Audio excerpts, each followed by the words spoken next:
They say every wolf knows the moment they're betrayed by their own blood. For me, it wasn't a moment. It was a transaction. My father's hand, rough and calloused, gripped my wrist as he handed me over to the slave traders like I was nothing more than a broken tool he could no longer use. My mother didn't even turn around. My brother Fiacre counted the silver coins twice, making sure they hadn't been cheated. And my sister Ailbhe, she smiled. Actually smiled because with me gone, she would finally be the only daughter, the only one worthy of carrying on the family line. All because my womb was empty.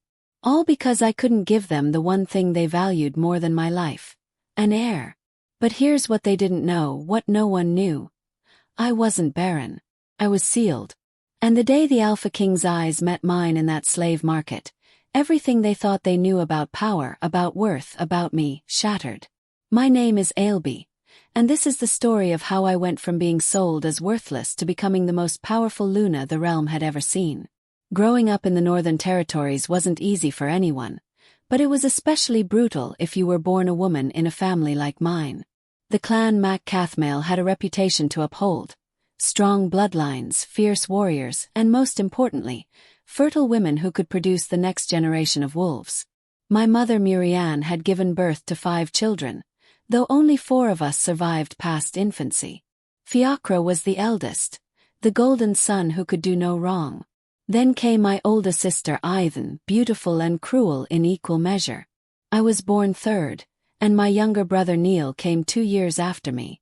From the time I was small I knew I was different. Not in any way I could explain, but different nonetheless. While Ailbhe would parade around the village, flaunting her curves and batting her eyes at every unmated male, I spent my time in the forests, feeling the pulse of the earth beneath my feet, hearing whispers in the wind that no one else seemed to notice. My mother would scold me for it, calling me strange, calling me touched in the head. My father Cyanide would just shake his head in disappointment, as if my very existence was a burden he hadn't asked for. When I came of age at 16, I waited for my wolf to emerge like every other young shifter in our clan. The ceremony was held under the full moon, with all the families gathered to witness the transformation of their children into their full power. Ailbhe had shifted 2 years prior. Her wolf a sleek silver creature that had everyone whispering about what a fine match she would make. When my turn came, I stood in the center of the ceremonial circle, feeling the moonlight pour down on me like liquid silver. I felt the pull, felt something ancient and powerful stirring deep within my bones. But when I reached for it, when I tried to let my wolf emerge, there was nothing. Just a void where there should have been a beast. The pack elders exchanged glances. My mother's face went pale. My father's jaw clenched so tight I heard his teeth grind together even from where I stood. They gave me another month, thinking perhaps I was just a late bloomer. Then another. Then another. By the time I turned 17, the whispers had started. By 18 they were open mockery. The barren wolf they called me. The broken one. The shame of Clan Mac Cathmail. What made it worse was that I could feel her. My wolf. She was there, I knew she was. Sometimes in my dreams I would see her, a creature of impossible beauty with fur that seemed to shimmer between gold and silver and something else, something I didn't have words for. Her eyes were ancient, knowing and sad. She would look at me in those dreams as if she was trying to tell me something, trying to break through some invisible barrier between us. But every morning I would wake up alone in my skin, still incomplete, still broken. The real nightmare began after my 19th birthday when my mother took me to the pack healer, a withered old woman named Gormlaith who claimed she could see things others couldn't. She examined me with hands that felt like ice, probing at my abdomen, my womb, with a clinical detachment that made me feel less than human. After what felt like hours, she delivered her verdict with all the emotion of someone commenting on the weather. "The girl is barren," Gormlaith announced, wiping her hands on her apron as if I had somehow contaminated her. "No wolf, no fertility. Her womb is as empty as a dried-up well. She will never bear children. She will never be a true wolf. She is useless to any pack." I remember the sound my mother made. Not quite a gasp, not quite a sob. I remember how my father's hand, which had been resting on my shoulder, slowly withdrew as if I had become something repulsive. But most of all, I remember the look in Ailbhe's eyes. Triumph. Pure, undisguised triumph. From that day forward, my life became a living hell. My father stopped speaking to me directly, instead issuing orders through fiacre or simply pointing at what he wanted done. My mother oscillated between tears and rage, as if my condition was somehow a personal attack on her. Ailbhe made sure everyone in the territory knew about my barrenness, spreading the news like wildfire until there wasn't a soul who didn't know that Ailbhe MacCathmail was damaged goods. I threw myself into work, trying to make myself valuable in other ways. I learned every healing herb that grew in our territory, studied the old texts in the pack library until my eyes burned, practiced with weapons until my hands bled. I thought if I could just be useful enough, valuable enough in other ways, maybe they would forgive me for being broken. But it was never enough. Nothing I did was ever enough. My 21st birthday came and went without celebration. That night, I overheard my parents arguing in their chamber, their raised voices carrying through the thin walls of our family dwelling. "We cannot keep feeding a mouth that gives nothing back," my father growled. "She is a drain on our resources, Murianne. A constant reminder of our failure." "She is still our daughter," my mother protested weakly, though there was no real conviction in her voice. "She is a broken vessel," my father corrected. "And I will not let her ruin Ailbhe's chances of a good match. The high-ranking packs are already questioning our bloodline because of Ailbhe. How long before they refuse to consider Ailbhe because her sister is defective?" There was a long silence, then my mother's voice, barely a whisper. "What are you proposing?" "The slave traders come through the territory next week," my father said, and my blood ran cold. "They pay good coin for young, healthy workers.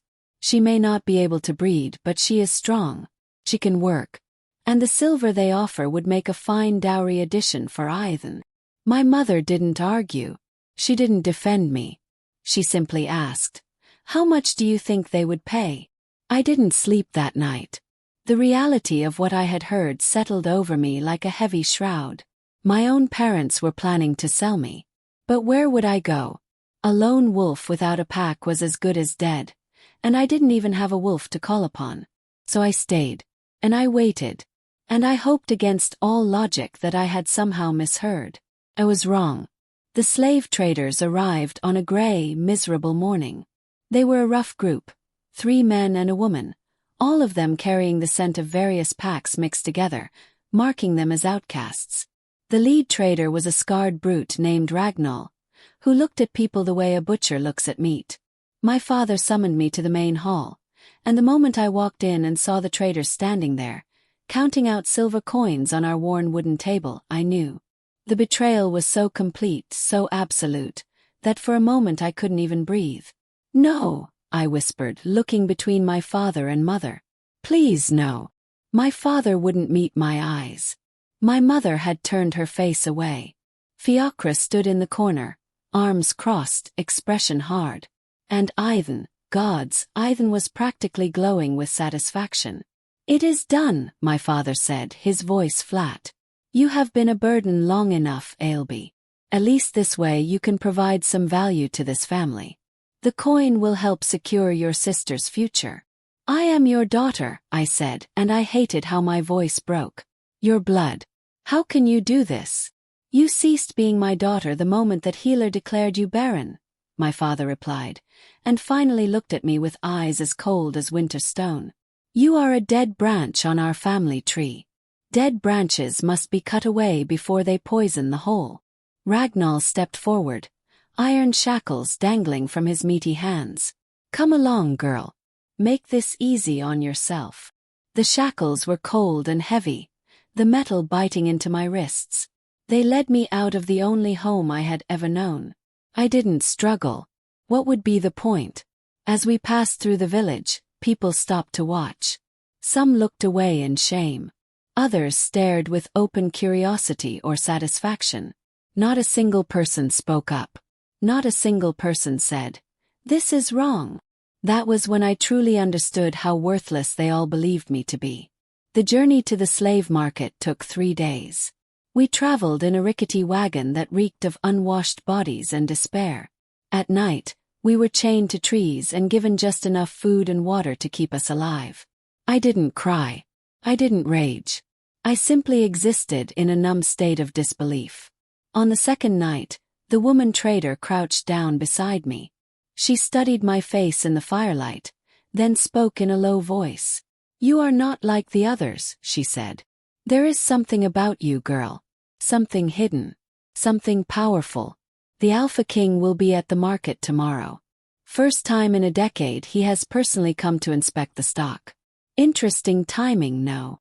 Alpha King. I knew of him, of course. Every wolf knew of Ryagan, the wolf king who ruled from the Obsidian Palace. He was said to be ruthless, powerful beyond measure, and utterly without mercy. What would someone like him want at a slave market? The slave market at Blackstone Square was exactly as horrific as I had imagined. We were herded into holding pens like cattle, stripped of dignity, put on display for prospective buyers. The air stank of fear and desperation. I was examined by at least a dozen prospective buyers, all of them squeezing my arms to test my strength, checking my teeth like I was a horse, making crude comments about what they could use me for. Around midday the atmosphere changed. A ripple of energy passed through the crowd, and suddenly everyone was standing straighter, speaking in hushed, nervous tones. "The king," someone whispered. "The Alpha King has arrived." My heart kicked into overdrive. I craned my neck to see over the crowd, and that's when I saw them. The Royal Guard, 24 massive wolves in human form, all wearing black and silver. They moved through the square like a deadly wave, and the crowd parted before them. And then he appeared. Alpha King Ryagan. He was tall, easily 6.5 feet of solid muscle wrapped in expensive black clothing. His hair was dark as midnight, falling to his shoulders. But it was his eyes that truly captured me. They were an impossible shade of gold like molten metal, and they held an intelligence and intensity that made my breath catch. He moved through the square with casual confidence, examining the slaves with clinical detachment. He stopped at various pens, but it was clear he was looking for something specific. And then his gaze landed on me. Time seemed to stop. The noise of the market faded. The world narrowed to just those eyes, those impossible luminous gold eyes that were looking at me like they could see straight through to my soul. I should have looked away. In wolf culture, holding an alpha's gaze was a challenge. But I couldn't break eye contact. Something held me frozen, something that felt like recognition even though I had never seen this man before. He moved toward my pen with deliberate steps. The other slaves pressed themselves against the far wall. I remained where I was, my heart hammering. Ryagan stopped directly in front of me, separated only by the wooden bars. Close, he was even more imposing. It was like standing in front of a force of nature. "Name," he said, and his voice was deep, commanding. "Ailbhe," I managed to whisper. "Ailbhe," he repeated, and the way he said my name sent a shiver down my spine. "Why are you here?" "I was sold by my family," I said, lifting my chin. "They deemed me worthless because I cannot shift, and the healer declared me barren." Something flickered in those gold eyes. Surprise, perhaps, or interest. "Cannot shift," he murmured. "And yet..." He reached through the bars and placed his hand flat against my chest, right over my sternum. The moment his skin made contact with mine, an electric shock jolted through my entire body. I gasped, and I saw his eyes widen. "Fascinating," he said softly. "You have been sealed." "Sealed?" I repeated, confused. "I don't understand." "No, I expect you wouldn't," he said, then turned to Ragnall. "I am purchasing this one. Name your price." Ragnall's eyes nearly bulged out of his head. "Why, your majesty, We had planned to auction her." "I was not asking," Ryagan said mildly, but there was steel beneath the words. "You will sell her to me now, or I will take her anyway and you will leave with nothing. Choose quickly." Within minutes, my shackles were removed and replaced with a simple leather cord around my wrist. One of the royal guards, a stern-faced woman named Deirdre, led me to a covered carriage bearing the royal crest. The interior was more luxurious than any room I had ever been in. Less than an hour later, the king himself climbed in, filling the space with his presence. He settled across from me, those gold eyes studying me intently. "You felt it," he said. "When I touched you. What did you feel?" "Like lightning," I admitted. "Like recognition. Like something inside me woke up." He nodded slowly. "Tell me everything about your wolf, or lack thereof. Every detail." So I told him. I told him about the ceremony where my wolf never emerged, about the dreams where I could see her but never touch her, about the healer's brutal verdict. I told him things I had never spoken aloud to anyone. When I finished, he leaned back thoughtfully. "The healer was wrong," he finally said. "You are not barren, and you are not wolfless. You have been sealed. A very old, very powerful magic that locks away a wolf's power and a woman's fertility. It is dark magic, forbidden for centuries, but clearly someone in your bloodline's past encountered it. Then, can it be broken?" Hope flared in my chest for the first time in years. "Yes," he said simply. "But breaking such a seal requires power, focus, and time. It also requires trust, because the process is intimate." I didn't care about any of that. Why would someone seal me? Seals are typically placed for one of two reasons, Ryagan explained. Either to punish, locking away someone's power as a curse, or to protect. To hide something so valuable, so powerful, that it needed to be concealed even from the person carrying it. "I'm not powerful," I said automatically. "I'm nothing. Your family are fools who could not recognize a treasure when it was living under their roof. I felt your power the moment I entered that market, Ailbhe. Called to me like a beacon even through the seal. Do you know how rare that is?" He leaned forward, and suddenly the space between us seemed very small. "I have been searching for 2 decades for my true mate. Iluna. The one wolf whose soul resonates with mine. I have met with every eligible female of rank from every territory. Not one of them made me feel even a fraction of what I felt when I looked at you across that market." My breath caught. "You can't mean. You are my mate, Ailbhe," he said with absolute certainty. "My true mate. The one the moon goddess herself designed to stand beside me. Your family sold you as worthless, not realizing they were throwing away something priceless." Tears began streaming down my face. Not tears of sadness, but of overwhelming relief. If I'm your mate, why couldn't I feel it before? The seal blocks not just your wolf but your ability to sense the mate bond. On my end, the bond was always there, but very faint, impossible to trace. It is only now, with you coming of age and your wolf beginning to push against the seal, that the bond became strong enough to track. When I heard about a slave market in the Northern Territories, something told me to attend personally. Now I know why. He reached out slowly and cupped my face, his thumb wiping away my tears. The touch sent sparks across my skin. "I know this is overwhelming.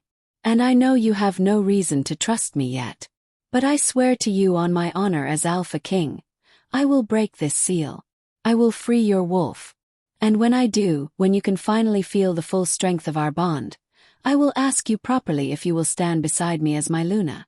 But until then, you are under my protection. No one will harm you. No one will disrespect you. And no one will ever make you feel worthless again. Why does someone like you care about someone like me?" His smile was sad. "Because I know what it feels like to be seen as nothing more than your usefulness to others. I was not born to be king, Ailbhe. I was the third son, the spare to the spare. When sickness took my brothers and the crown fell to me, suddenly everyone cared. But before that, I was invisible, worthless. So when I tell you that I see you, that I value you for who you are, I mean it with every fiber of my being." "What happens now?" "Yes. Now we go to the Obsidian Palace. I will have my personal healer examine you. Sorka knows more about ancient magic than anyone living. She will help me understand exactly what kind of seal we're dealing with and how to break it safely. In the meantime, you will be given quarters in the royal wing, clothing befitting your station, and anything else you need. You are no longer a slave, Ailbhe. You are my mate, my future Luna, and you will be treated as such. The court will object, I said. An alpha king taking a mate from a slave market. They will never accept me. His eyes hardened. Let them object. Anyone who disrespects you will answer to me personally. And I promise you, they will not enjoy that conversation. The journey to the capital took 2 days. I was treated better than I had been in my entire life. Deirdre helped me bathe and provided clean clothes finer than anything I had ever worn. Ryagan spent most of the journey riding alongside the carriage, but every evening he would join me for dinner and conversation. We talked about everything. My childhood, his experiences as an unexpected king, the politics of managing dozens of packs. He was surprisingly easy to talk to, his intensity softening when it was just the two of us. By the time we reached the capital, I had gone from being terrified of him to being cautiously hopeful about our future together. The mate bond was growing stronger every day, even through the seal. I could feel it now, a constant warm presence in my chest, pulling me toward him. The obsidian palace was breathtaking. It rose from the mountainside like something from a dream, all black stone and silver towers, glittering in the sunlight. We entered through the main gates, and I was immediately aware of the stairs. Everyone stopped to watch, whispering as the king's carriage passed. We were met at the palace entrance by officials, all trying not to stare at me too obviously. "Where is Sorka?" Ryagan asked, cutting through their reports. "The High Healer is in her chambers, Your Majesty," one official replied. "Summon her immediately," the king commanded. "And prepare the guest suite in the Luna's wing. My mate will be staying there." The word, mate, sent visible shockwaves through the officials. Several looked at me with new eyes. Confusion, calculation, skepticism. One elderly man with gray hair actually gasped. "Your Majesty," he began, "surely you don't mean—" "Lord Concobar." Ryagan's voice could have frozen fire. "I do not recall asking for your opinion. You would do well to remember that." The old man bowed hastily, but the damage was done. The news would spread through the palace like wildfire. The High Healer turned out to be a woman in her 50s with sharp green eyes and an air of competence. She took one look at me, then at the king, and raised an eyebrow. "Well," she said dryly, "this explains why you dragged me back from my research sabbatical. Come along then, girl. Let me see what we're dealing with." The examination took place in Sorka's private chambers, a vast room filled with herbs, crystals, and ancient texts. Ryagan remained present at my request. Sorka had me lie on a padded table and began her examination, but unlike the brutal prodding from Gormlaith, her touch was gentle, almost reverent. "Extraordinary," she breathed, her hands hovering over my abdomen. "Your Majesty, come feel this."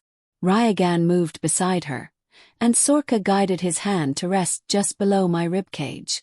I felt that familiar electric spark, but also something else, a pulsing rhythm. "That is the seal," Sorka explained. "Can you feel how it throbs? It is actively fighting to contain something. And whatever that something is, it is immensely powerful. I have only read about seals this strong in ancient texts. This is master-level work, probably placed generations ago. Can you break it?" Ryagan asked, his voice tight with urgency. Sorka fixed him with a serious look. "I can help, but ultimately, Your Majesty, you will be the one to break it. The mate bond is the only force powerful enough. But it will not be pleasant for either of you. The seal will fight back, and when it breaks, the release of power will be violent." "How violent?" "Yes. You could die if not properly supported," Sorka said bluntly. "Your body will need to accommodate not just your wolf emerging, but also the sudden restoration of your full fertility and whatever other powers have been locked away. You will need your mate's strength to anchor you, to keep you from being torn apart by your own power." Ryagan's hand found mine. "When can we begin?" "Not for at least a week," Sorka said firmly. The girl is malnourished and exhausted. Her body needs time to heal. Additionally, I need to prepare the ritual space and gather specific materials. This is not something to rush. Patience now could mean the difference between success and tragedy. I could see the frustration in Ryagan's eyes, but he nodded. 1 week. The suite prepared for me was bigger than my entire family's dwelling had been. Floor-to-ceiling windows overlooked palace gardens, plush furniture in deep blues and silvers, a fireplace large enough to stand in. The bedroom had a massive 4-poster bed draped in silk, and the bathing chamber had a tub that could fit 4 people. "This is too much," I whispered. "I don't belong here." "You belong exactly where I say you belong," Ryagan said. "And I say you belong here in the Luna's suite, as my mate and future queen. Get used to it. This is your home now." He showed me around, the wardrobe already filled with clothes in my size, the sitting area, the private study. "I will be in the king's chambers just through that door," he said, pointing to a connecting door. "Given the circumstances, I thought you might appreciate some space until the seal is broken. However, if you need anything at all, you need only call. Day or night I will come. Thank you for all of this. For believing me when I didn't believe in myself." He crossed the room and pulled me into his arms. I went willingly, resting my head against his chest. I could hear his heart beating, strong and steady. "You are my mate, Ailbhe. Luna. Protecting you, providing for you, believing in you, these are not favors. They are my honor and privilege. Never thank me for doing what I am meant to do." He left me to rest, posting guards outside my door. I was alone with my thoughts for the first time since the market, and reality came crashing down. 3 days ago I had been a slave. Now I was in a palace, wearing silk, being called the king's mate. Felt like a dream. A knock interrupted my thoughts. "Come in," I called. 3 women entered, all radiating confidence and power. The leader was stunning, tall with silver blonde hair and ice blue eyes. "So," she said, looking me up and down with disdain, "you are the foundling the king has taken such an interest in." I straightened my spine. "I am Ailbhe. And you are?" "Lady Siobhan, daughter of the Northern High Alpha, and until recently, the most likely candidate to become Luna Queen. These are my companions, Lady Orla and Lady Niza. We came to welcome you to court." Everything about her tone suggested welcome was the last thing on her mind. "That is kind of you." "Oh, we have all heard," Siobhan interrupted. "The king found his true mate at a slave market. How very romantic. How very unusual." Orla giggled meanly. "I heard she cannot even shift. Is that true?" "I am sealed," I said, lifting my chin. "It will be broken soon." "Sealed," Niza repeated skeptically. "How convenient. Tell me, does the king know you are probably just a clever human who told him what he wanted to hear?" The high healer confirmed it. "Now, was there an actual purpose to this visit, or did you simply come to insult me?" Siobhan's eyes flashed dangerously. "Mind your tongue, slave. You may have fooled the king for now, but the rest of us see you for what you are. A nobody who got lucky. Once he realizes his mistake, you will be cast out. And how should things be?" "Yes. With you as Luna." "I would have made an excellent Luna," Siobhan said coldly. "I have the bloodline, the training, the strength. Everything you lack. The king was courting me before this fool's errand. We danced at the moon festival. He called me beautiful. And yet he chose me," I said softly, and I saw her flinch. "I did not ask for this. I did not scheme. The mate bond is not something that can be faked. Simply is. If the king chose me, it is because the moon goddess herself designed it that way. Perhaps you should take your objections up with her." For a moment I thought Siobhan might actually attack me. But she was smart enough not to assault the king's mate in his palace. Instead she smiled. A smile that promised retribution. "We shall see how long your confidence lasts," she said sweetly. "The court can be challenging for those who do not belong. Accidents happen. Reputations are destroyed. Life can become very difficult for someone without allies. Are you threatening me? I would never, Siobhan said with false innocence. I am simply warning you about the realities of court life. But we should leave you to your rest. Come, ladies. They swept out, leaving me shaking with anger and fear. I had known the court would be hostile, but I hadn't expected it to start so quickly. The next morning, I was woken by a motherly woman named Maeve who announced she was to be my personal attendant. She was warm and kind, probably in her 40s, with laugh lines around her eyes. The king has asked me to help you prepare for the day and teach you what you need to know about court etiquette, she explained. Between you and me, dear. His Majesty is worried about throwing you in without support. Over the following days, Maeve became my lifeline. She taught me which fork to use at formal dinners, how to address various ranks, the complex web of alliances and rivalries that defined court politics. She subtly warned me about certain people: Siobhan's circle, Lord Concobar, the king's chief advisor, several other ladies who had harbored hopes of catching the king's attention. The key, Maeve explained, is to remember that you have something none of them do: the king's devotion. As long as you have that, they can scheme all they want. They cannot actually harm you without risking his wrath. And believe me, dear, no one wants to risk that. But what if they turn him against me? Maeve's hands stilled. Child, I have served in this palace for 25 years. I watched Ryagan crowned at 18, watched him grow from a grieving boy into the powerful Ailbhe he is today. And in all that time I have never seen him look at anyone the way he looks at you. That man would burn the world down before letting anyone take you from him. Trust in that. That afternoon I was summoned to my first formal court gathering, a weekly assembly where the king heard petitions.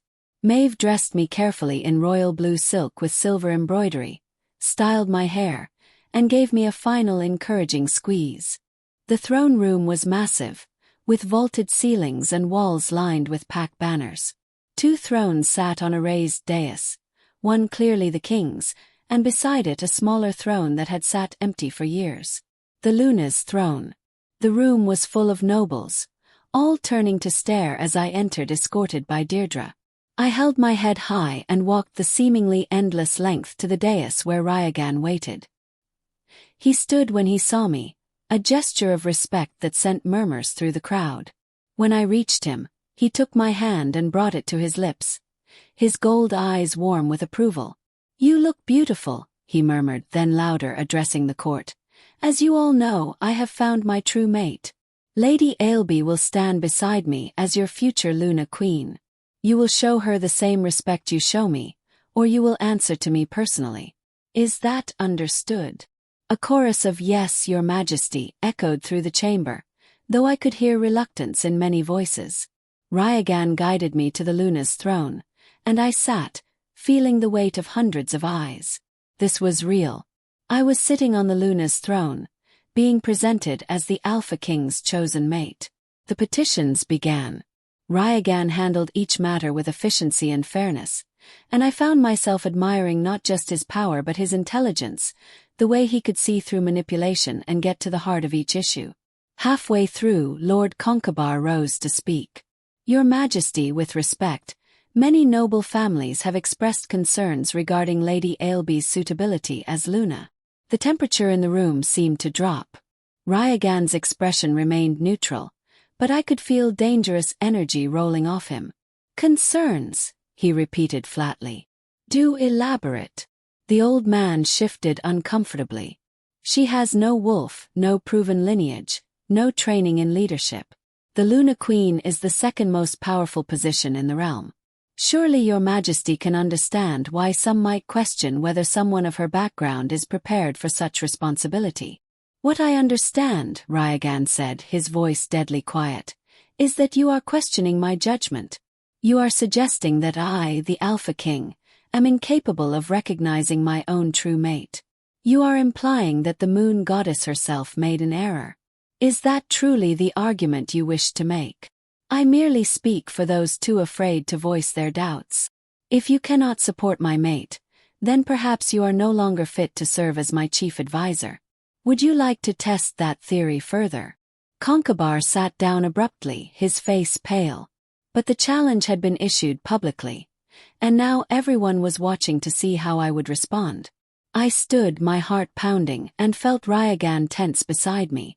But I needed to do this. "Lord Concobar," I said, pleased my voice came out steady. "You are right that I have no formal training in leadership. You are right that I grew up far from the sophistication of the capital. But you are wrong about what that means." I looked around the room, meeting eyes.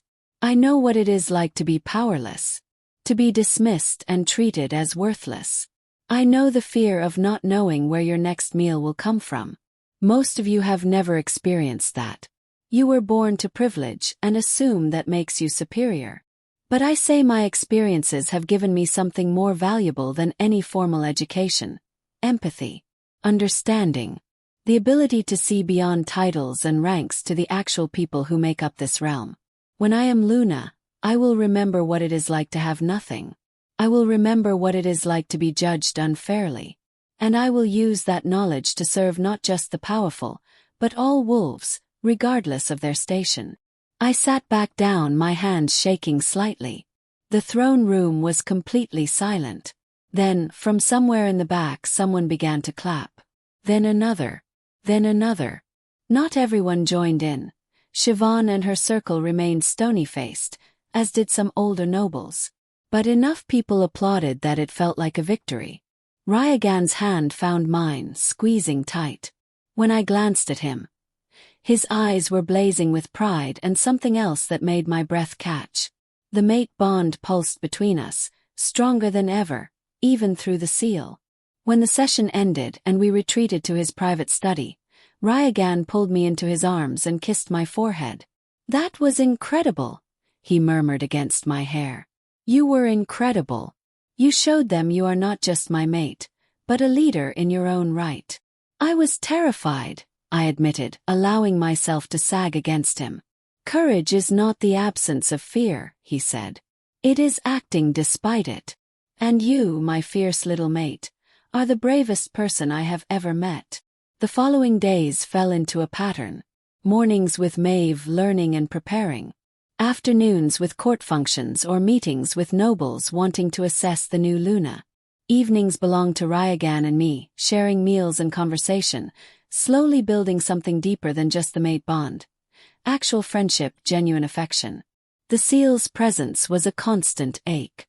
Sometimes I would wake in the middle of the night with my skin burning, my body trying to shift and unable to complete the transformation. Ryagan started sleeping in a chair by my bed those nights, his presence helping to calm the worst episodes. One unexpected ally emerged in Lady Neela, an older woman who had been Luna to the previous king. She sought me out privately and offered to mentor me, teaching me the practical aspects of being Luna. "You remind me of myself," she told me over tea. "I was not born to be Luna either. I was a scholar, a healer. When the mate bond snapped into place, everyone said I was unsuitable, too bookish, too quiet. But I learned and I proved them wrong. You will too." Finally, 7 days after my arrival, Sorka declared me ready. My body had recovered, strengthened by good food and rest. She had prepared the ritual space, a chamber deep beneath the palace, carved from natural stone and inscribed with ancient symbols. "Tonight," Ryagan told me as we stood at the entrance, "your wolf will be free, your power will be restored, and you will finally feel the full strength of our bond. Are you ready?" "Yes," I said, and meant it with every fiber of my being. "I am ready." The ritual chamber was unlike anything I had ever seen. The walls were covered in glowing symbols that pulsed with ancient magic. In the center was a circular platform carved with intricate designs, surrounded by candles and crystals. The ceiling was open to the night sky, allowing the full moon's light to pour directly down. Sorka was already there, along with 2 other healers in ceremonial robes. Around the perimeter stood guards, including Deirdre, a reminder that what we were about to attempt was not without risk. "The seal will not release easily," Sorka explained as she directed me to the center of the platform. "It has been in place for generations, feeding off the magic in your bloodline, growing stronger with each passing year. When we break it, there will be backlash. Your body will try to reject the sudden influx of power. That is where His Majesty comes in. She turned to Ryagan. You must anchor her. Your bond, your strength, your will. These will keep her grounded when the seal breaks. You must maintain physical contact throughout, no matter what happens.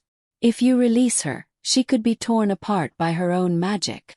I will not let go, Ryagan promised. No matter what happens, I will hold her. Then let us begin, Sorka said.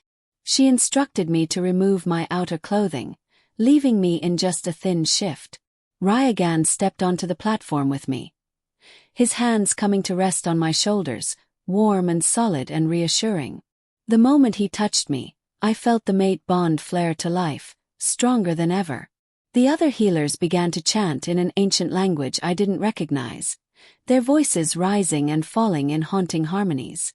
Sorka moved around us, lighting candles and activating crystals with touches of her own power. The symbols on the walls began to glow brighter, pulsing in time with the chanting. Focus on the bond, Ryagan murmured in my ear. Focus on me. Let everything else fall away. I closed my eyes and did as he said, sinking into the sensation of his hands on my skin, the warmth of his presence, the golden thread that connected our souls. The chanting grew louder, and I felt something beginning to stir deep within me. The seal, recognizing it was under attack. Pain lanced through my abdomen, sharp and sudden. I gasped, and Ryagan's arms immediately came around me, holding me against his chest. I am here, he said. I have you. Focus on me. The pain intensified, spreading from my core outward like fire through my veins. The seal was fighting back, trying to maintain its hold, and it felt like my body was being torn in two. I screamed, unable to hold it back, and dimly heard Sorka calling out instructions. The seal is fracturing, she announced. Your Majesty now. Push your power into her. Override the seal's resistance. Ryagan's arms tightened around me, and suddenly I felt his power flooding into me. Massive, overwhelming, unlike anything I had ever experienced. It poured into me like molten gold, seeking out the seal, hammering at its defenses. The seal screamed, actually screamed, a sound that existed only in my mind but felt real enough to shatter stone. More! Sorka shouted. It is not enough. The seal is too strong.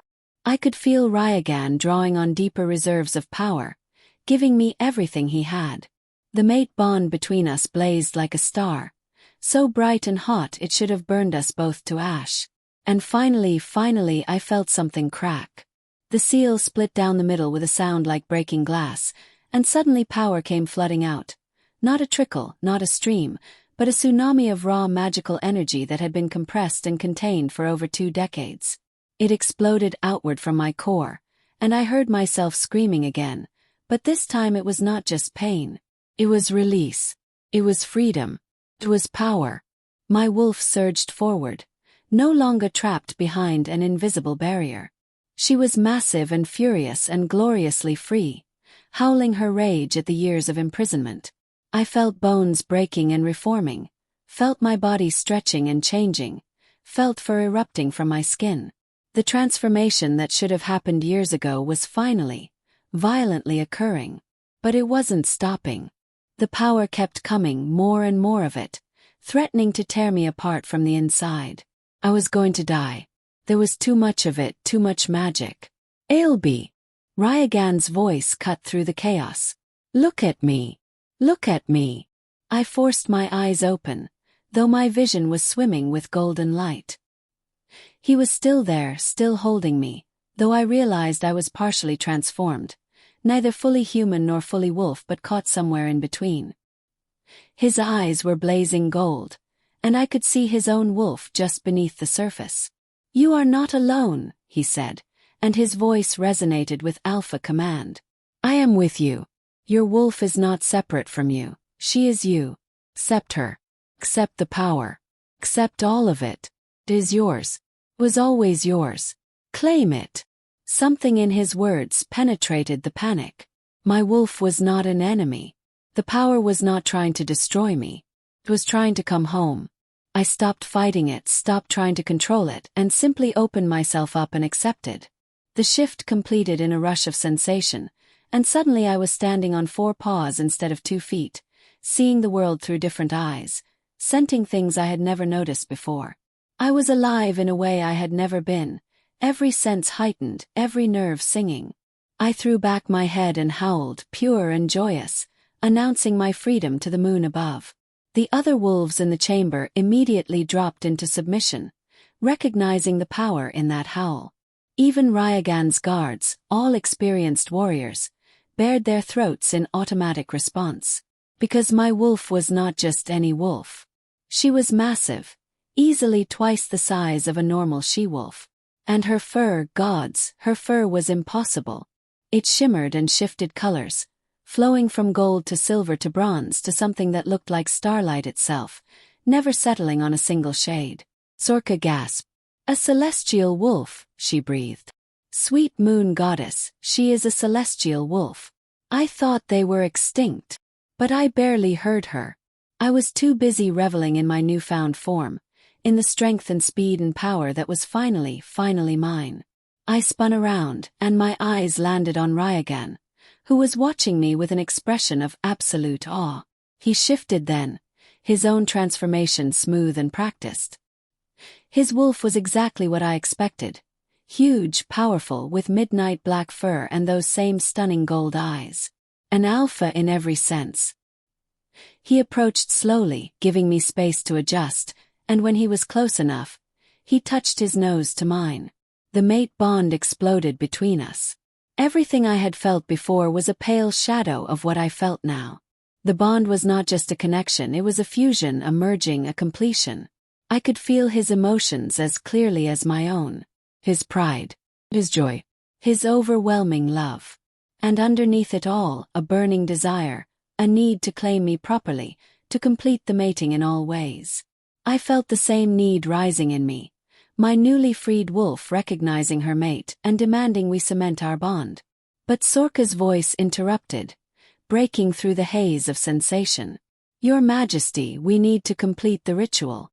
The seal is broken, but the magic needs to be properly channeled. If we leave it unchecked, it could cause damage."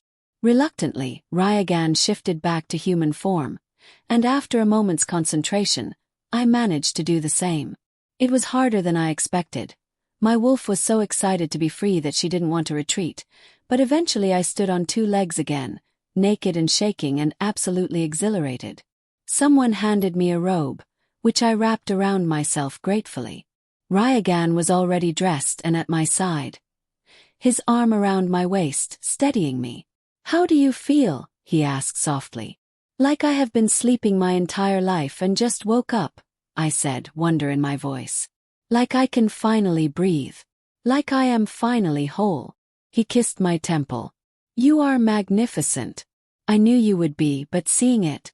Ailbhe, do you understand what you are?"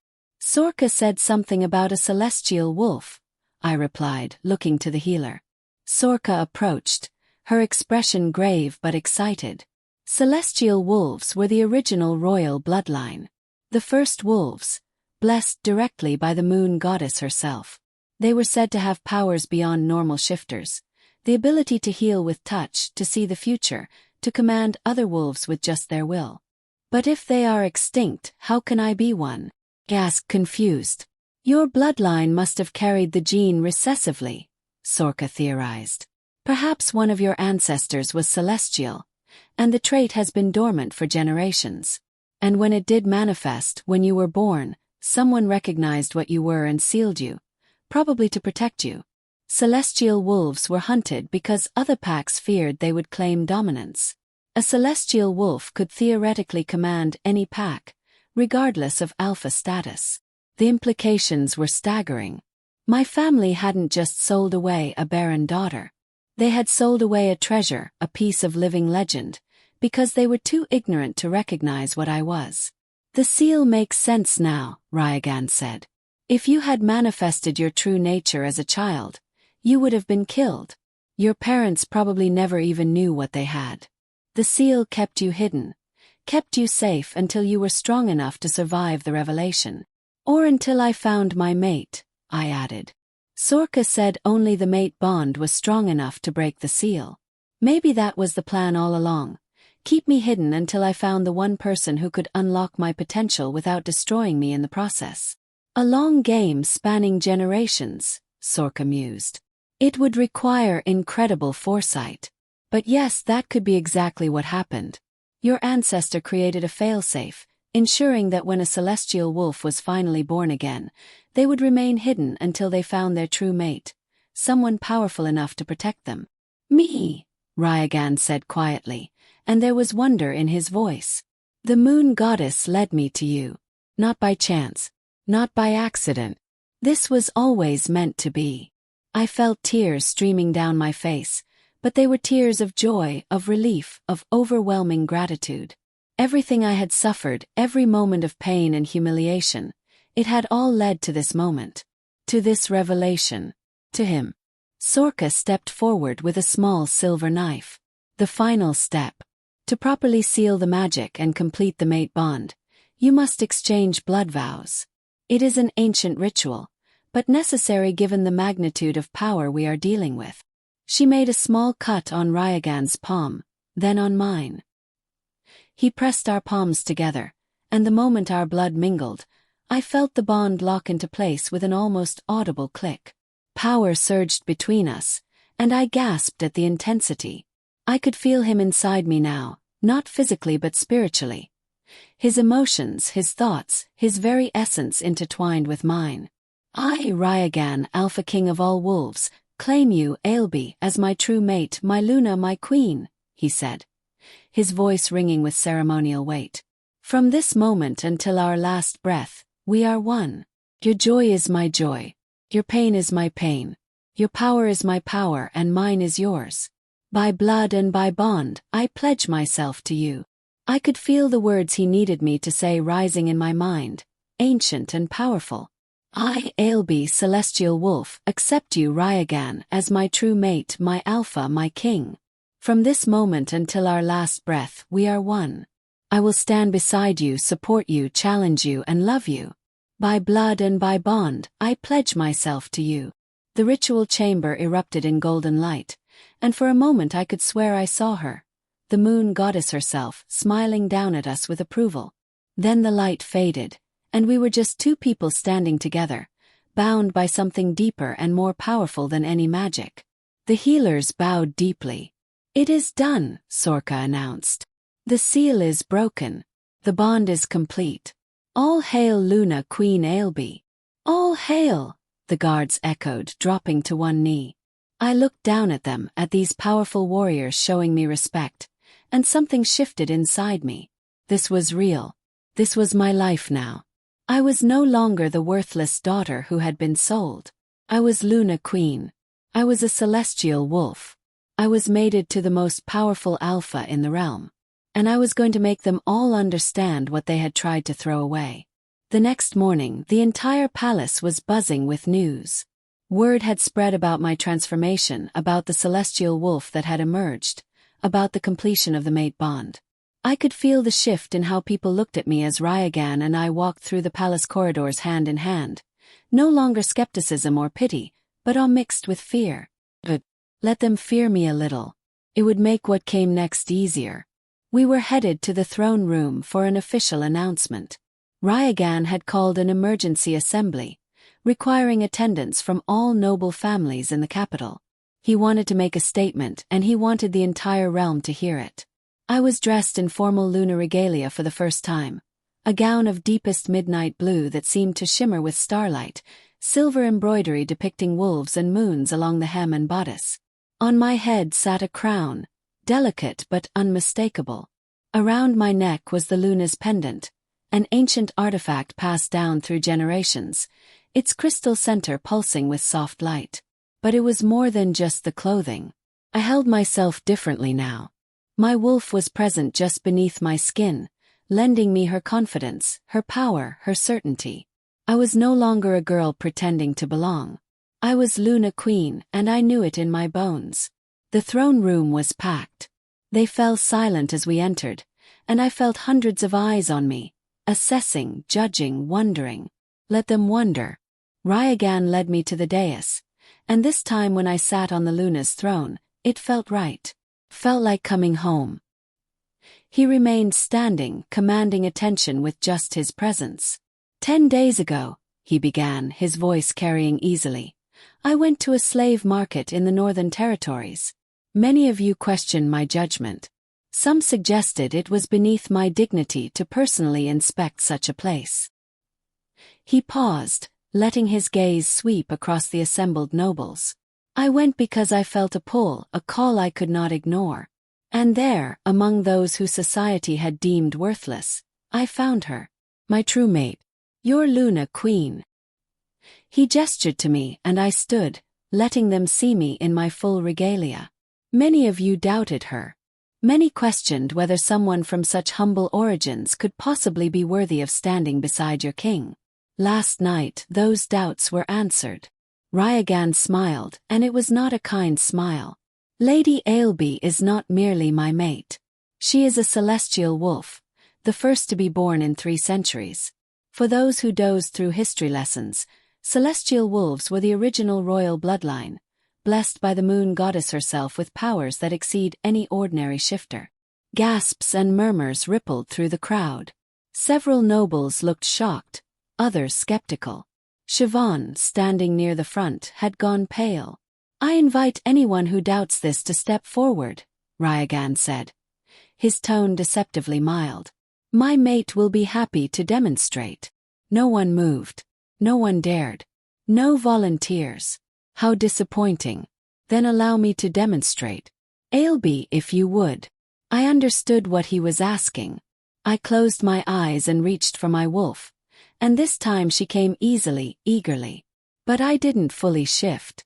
Instead, I let just a hint of my power leak out, just enough to make a point. Every wolf in the room immediately felt it. The celestial power rolling off me, ancient and undeniable, speaking directly to something primal in their nature. One by one, without any conscious decision, they began to bare their throats in submission. Even the highest-ranking alphas could not resist the instinctive response to a celestial wolf. Only Ryagan remained unaffected, his own power too great to be involuntarily compelled. But even he felt it. I could sense through our bond his wolf's recognition of mine as an equal, as a partner, as something worthy of respect. I pulled the power back, and the nobles slowly straightened, many looking shaken. They understood now. This was not politics. This was fate, destiny, the moon goddess's own design. Let me be absolutely clear, Ryagan said, his voice dropping to something dangerous. Ailbhe is not just my mate. She is your Luna Queen, and she will be treated as such. Any disrespect shown to her will be considered disrespect to me and punished accordingly. Any plots against her will be considered treason. Any attempts to undermine her authority will result in immediate exile from this court. His eyes found Siobhan in the crowd, and she actually flinched. I don't care what your bloodline is. I don't care what promises may have been implied in the past. I don't care about your ambitions or your wounded pride. The moon goddess has chosen, and I have chosen. Ailbhe is my Luna, and that is final. Does anyone wish to challenge this? The silence was absolute. Even Lord Concobar, who had been so vocal before, remained quiet, his head bowed. Good, Ryagan said with satisfaction. Then let us move forward. We have a realm to run, and I expect all of you to support your Luna Queen as she learns her duties. She will be making changes to how this palace operates, implementing new policies to better serve all wolves regardless of rank or station. You will cooperate, you will assist, or you will leave. The choice is yours. He sat, and the weight of his pronouncement settled over the room. This was not a request. It was a command from their king, backed by power none of them could match. The assembly continued, but the dynamic had fundamentally shifted. Where before nobles had barely acknowledged my presence, now they approached with deference, bowing properly, addressing me with my correct title. It should have felt like a victory. Instead, it made me angry. These people hadn't changed their opinions about me. They had simply learned I had power, and power was the only thing they respected. If I had remained sealed, if I had never transformed, they would still treat me with contempt. Their respect was not real. It was fear wearing a polite mask. But I could work with fear. Fear was a tool, and I was learning how to wield tools. After the assembly, Ryagan and I retreated to his private study. The moment the door closed, I felt some tension drain from my shoulders. Here in private, I didn't have to maintain the perfect Luna facade. Could just be Ailbhe. You did well, Ryagan said, pulling me into his arms. I know that was difficult. They only respect me because I'm powerful, I said, voicing my frustration. Not because I'm worthy. Not because I have valuable ideas. Just because I can make them submit. Welcome to court politics, Ryagan said wryly. Power is the only currency that matters here. But Ailbhe, listen to me. You're not like them. Yes, you have power now, incredible power. But you also have something they lack: empathy, compassion, the ability to see people as more than their usefulness. That combination of power and heart is what will make you an exceptional Luna. I want to make changes, I said, pulling back to look at him. Real changes. The way wolves are bought and sold like property, that has to stop. The way lower-ranking pack members are treated as expendable, that has to change. The way women are valued only for their ability to breed, that cannot continue. Then change it, Ryagan said simply. You are Luna Queen. You have that authority. I will support you in whatever reforms you wish to implement, even if it makes you unpopular with the noble families. He smiled. I stopped caring about being popular the day I took the crown. I care about being effective. I care about being just. And I care about making you happy. If your reforms accomplish all three, then I see no downside. Over the following weeks, I threw myself into my new role. Neela helped me understand existing systems, showing me where change was most needed and most possible. Maeve became my eyes and ears among the servants, letting me know what common wolves were saying, what they needed, what they feared. My first official act as Luna Queen was to establish a fund for wolves who had been enslaved. Using my own authority and a portion of the royal treasury, I created a program that would purchase slaves from their owners at fair market value and then grant them immediate freedom. It was not a perfect solution. Ideally, I would simply outlaw slavery altogether. But Ryagan explained that such a drastic change would cause economic chaos and potential rebellion from territories that relied on slave labor. This was a compromise, a first step. Some nobles grumbled about the expense. Others accused me of being too soft, too sentimental. But I noticed that the common wolves, the servants and guards and lower-ranking pack members, began to look at me differently. With hope. With gratitude. With genuine respect that had nothing to do with my ability to make them submit.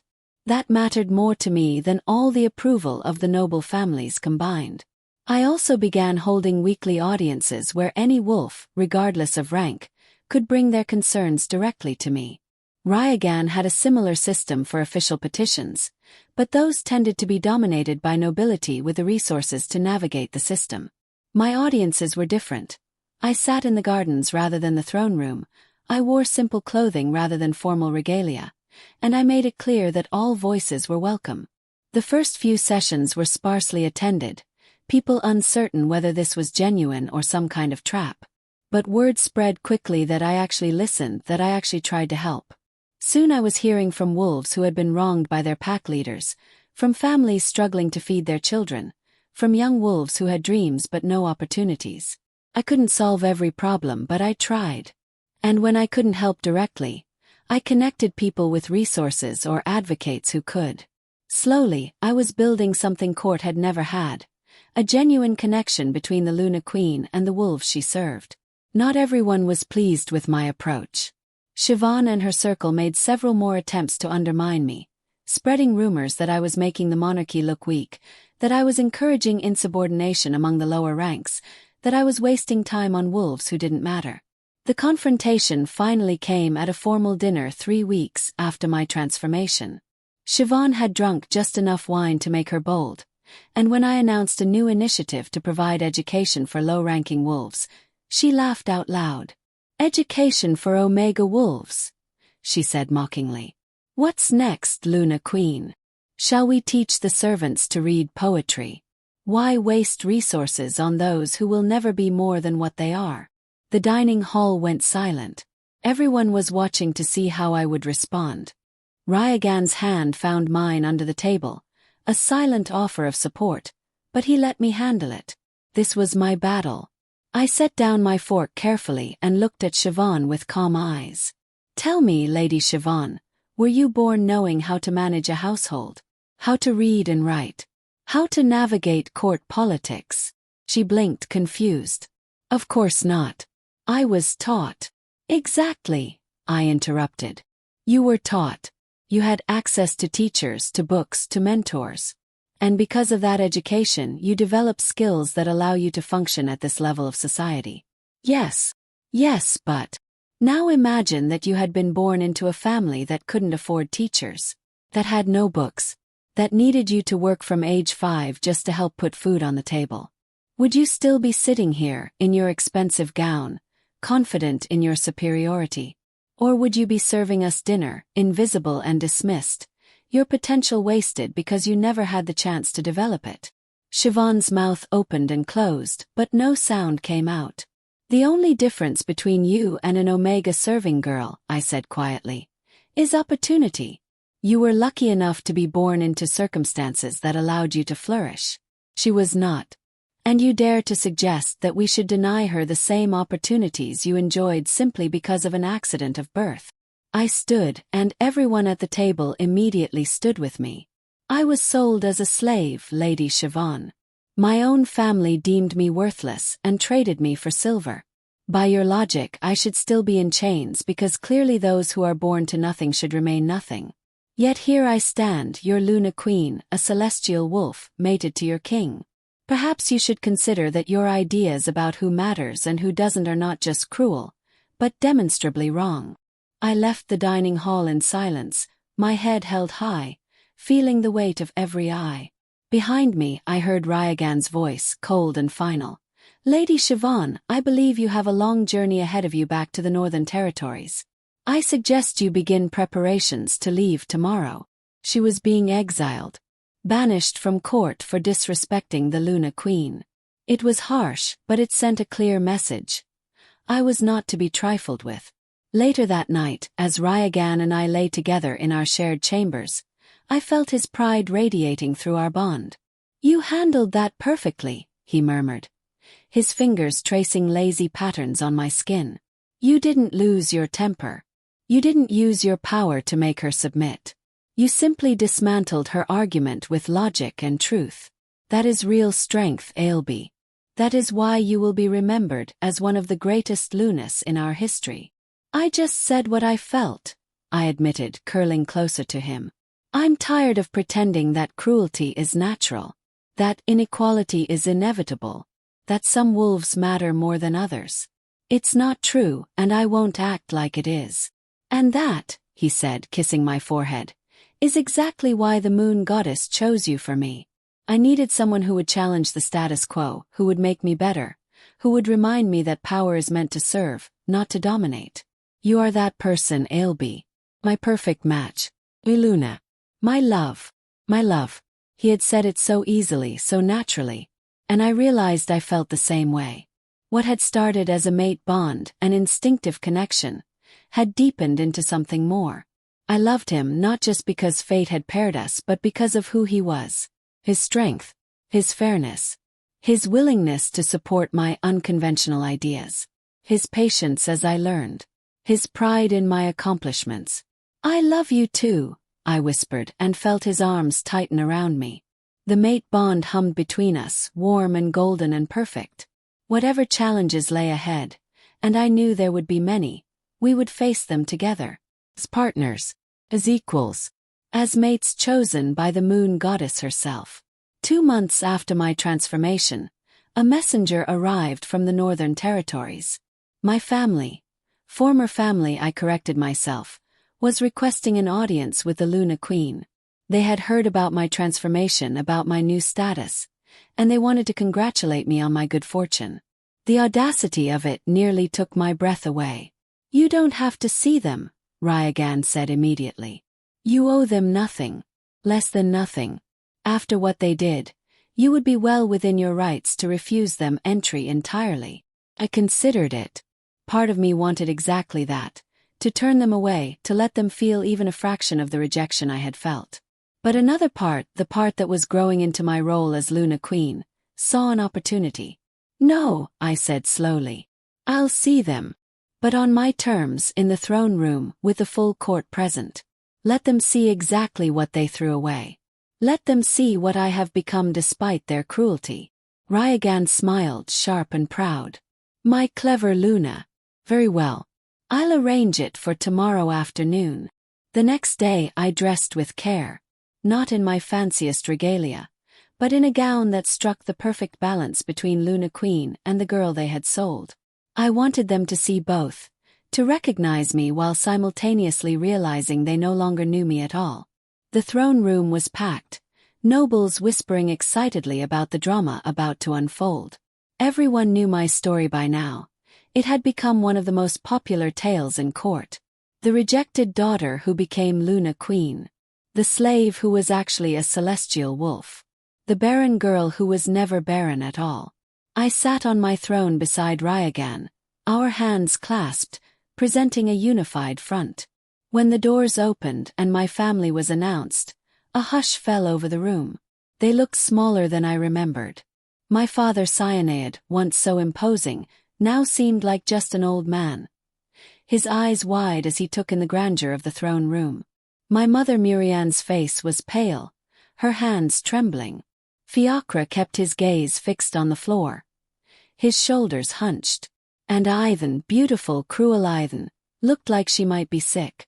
They approached the dais slowly, and when they were 10 feet away, the royal guards moved forward, stopping them. They were forced to kneel, to bow their heads in submission to their Luna Queen. "Me. Your Majesties," my father began, and his voice cracked. "You have come to congratulate me," I interrupted, my voice clear and cold. "On my good fortune. Yes, the messenger mentioned that. How kind of you." My father's head jerked up, surprise flashing across his face at my tone. "Ailbhe. Luna Queen Ailbhe," Ryagan corrected icily. "You will address my mate with her proper title, or you will address her not at all." My father's mouth snapped shut. He tried again. "Luna Queen. Please. We are your family. We only want." "You want," I said, leaning forward slightly. "Yes, let's talk about what you want. What you have always wanted.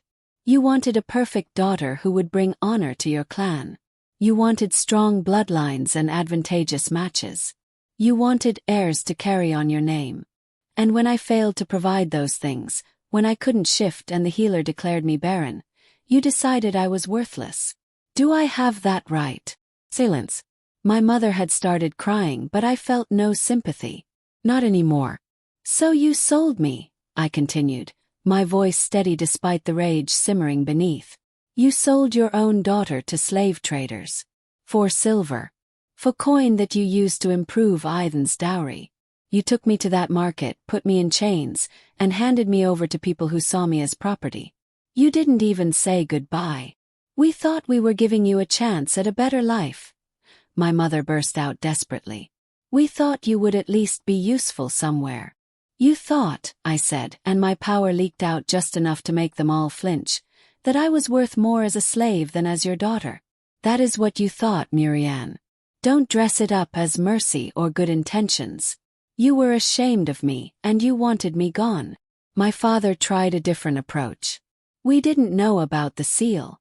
If we had known you were a celestial wolf, then you would have kept me," I finished. "Yes. If you had known I had value, you would not have thrown me away. Thank you for proving my point so perfectly, Cyanide. I was worthless to you until I became powerful.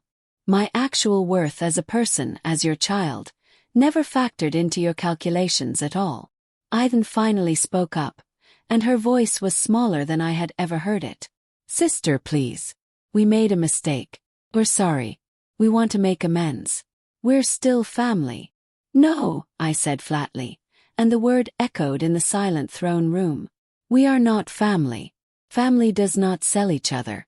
Family does not dispose of inconvenient members like broken tools. You forfeited any claim to me the day you accepted silver in exchange for my life. I stood, and Ryagan stood with me, his hand still holding mine. However, I continued, I am not like you. I do not believe in casting aside those who displease me. I do not believe in cruelty for cruelty's sake. So I will make you an offer, and you will accept it, because you have no other choice. I let the words hang in the air for a moment. You will return to your territory. You will continue your lives. You will make no claim on me, my position, my resources, or my time. In exchange, I will not punish you for what you did. I will not strip your clan of its lands or status. I will not make an example of you, though many in this court believe I should. Relief flooded my father's face, but I wasn't done.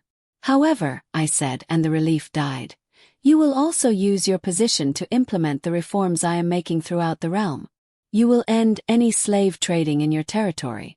You will ensure that all young wolves, regardless of rank, have access to basic education. You will treat lower-ranking pack members with the same respect you show your equals. And you will report to my representative quarterly to demonstrate your compliance. We will do anything you ask, my father said quickly. Anything at all. I'm not finished, I said coldly. One more condition. You will publicly acknowledge what you did to me. You will tell your clan, and any other clans who ask, that you sold your daughter because you deemed her worthless, and that you were wrong. You will not make excuses. You will not minimize it. You will own your shame. That is the price of my mercy. My mother sobbed openly now. My father looked like I had struck him. But neither argued. They couldn't. I held all the power here, and they knew it. Do you accept these terms? Ryagan asked, his voice leaving no room for negotiation. Yes, your majesty, my father said hoarsely. We accept. Good. Then this audience is concluded. You may leave. They stood on shaky legs and backed away from the dais, still bowing, still subservient. As they reached the doors, Aiden looked back at me one last time. Our eyes met, and I saw everything in her gaze. Regret, envy, grief for the sister bond we might have had if she had been kinder, if I had been luckier. But it was too late for that. The time for sisterhood had passed the moment she smiled as they put me in chains. The doors closed behind them, and the throne room erupted in whispered conversations. I sank back onto my throne, suddenly exhausted. Ryagan's arm came around my shoulders, steady and supporting. That was justice, he murmured in my ear. Firm but fair. You gave them more mercy than they deserved. I gave them what I needed to give, I corrected. Not for them. For me. So I could move forward without the weight of unforgiven wrongs holding me back. They are nothing to me now. Less than nothing. They are simply wolves I used to know, nothing more. And I meant it. Looking at them, I had felt no love, no longing for what we could have been. Just a distant pity for people who were so consumed by prejudice and pride that they couldn't recognize a treasure when they had one. Their loss. My gain. 6 months into my reign as Luna Queen, I stood in the gardens where I held my weekly audiences, watching the sun set over the obsidian palace. So much had changed in such a short time. My education initiatives were flourishing, with schools opening throughout the realm. The slave fund had freed over 500 wolves, and several territories had begun voluntarily ending the practice altogether. The rigid hierarchy that had defined court life was slowly giving way to something more fluid, more meritocratic. But the change I was most grateful for was personal. 3 weeks ago, Sorka had confirmed what I had suspected. I was carrying Ryagan's child. The heir to the throne, growing inside me. Proof that I had never been barren, only sealed. When I told him, my fierce alpha king had wept with joy. His hands gently resting on my stomach, speaking softly to the pup who couldn't yet hear him. The announcement had sent the court into celebration. Whatever doubts had remained about my legitimacy evaporated with the news. I had done everything a Luna was supposed to do. I had transformed. I had implemented successful policies. And now I was providing an heir. But more than any of that, I had proven something far more important. That worth is not determined by birth or circumstance. That power combined with compassion can change the world. That the moon goddess's plans are more intricate and beautiful than we can imagine. I heard footsteps behind me and felt Ryagan's presence even before his arms wrapped around me from behind. His hands coming to rest protectively over our unborn child. "What are you thinking about?" he asked softly. "About how far I've come," I said, leaning back against his chest. About the girl who stood in that slave market, broken and alone, certain her life was over. About how wrong she was. "She wasn't wrong," Ryagan said, kissing the top of my head. "That life was over. It had to end so this one could begin. Sometimes we have to lose everything to discover who we truly are." He was right. If I had never been sold, if I had remained with my family, I would have lived my entire life believing I was broken, worthless, less than. I would never have discovered my true nature. I would never have found my mate. I would never have become the Luna Queen who was changing the realm, one reform at a time. The moon goddess had a plan all along. She just had to break me down completely before she could build me back up into who I was always meant to be. "Come," Ryagan said, tugging me gently toward the palace. "Dinner is ready, and you need to eat. You're feeding too now." I laughed and let him lead me inside, into the warmth and light of our home, into the life I had been given when I thought I had none left. And as we walked, I sent a silent prayer of gratitude to the moon goddess, to whoever had placed that seal on my ancestor, protecting our bloodline through the centuries. To Sorka for her skill and knowledge. To Maeve and Neela and Deirdre for their support and friendship. To every wolf who had given me a chance when they could have dismissed me. But most of all, I was grateful to the slave traders who had brought me to that market. To the twist of fate that had led the Alpha King to attend on that specific day. To the bond that had recognized itself even through layers of ancient magic. I was grateful for every moment of suffering because it had led me here. To him. To this. To myself. My name is Ailbhe, and I was sold by my family for being barren. But I was never broken. I was never worthless. I was never what they said I was. I was always a celestial wolf. I was always destined to be Luna Queen. I was always meant to stand beside my Alpha King and change the world. They just couldn't see it. But now everyone can see. And I will spend the rest of my life making sure that no wolf, no matter how powerless, no matter how dismissed, no matter how broken they feel, ever believes they are worthless again. Because worth is not given to us by others. It lives inside us, waiting to be discovered, waiting for the right moment to emerge and shine. Mine just took a little longer to find. But when it did, it lit up the entire realm. If this story touched your heart, if you've ever felt dismissed or underestimated, if you've ever wondered if you had more inside you than the world could see, I want to hear from you. Drop a comment below and tell me the city you're watching from so I can send you a virtual hug. Because wherever you are, whatever you're going through, I want you to know. You are not broken. You are not worthless. You are not what they say you are. You are sealed magic, waiting for the right moment to break free and show the world who you really are. And when you do, you'll be unstoppable. Thank you for listening to Ailbhe's story. Thank you for being here.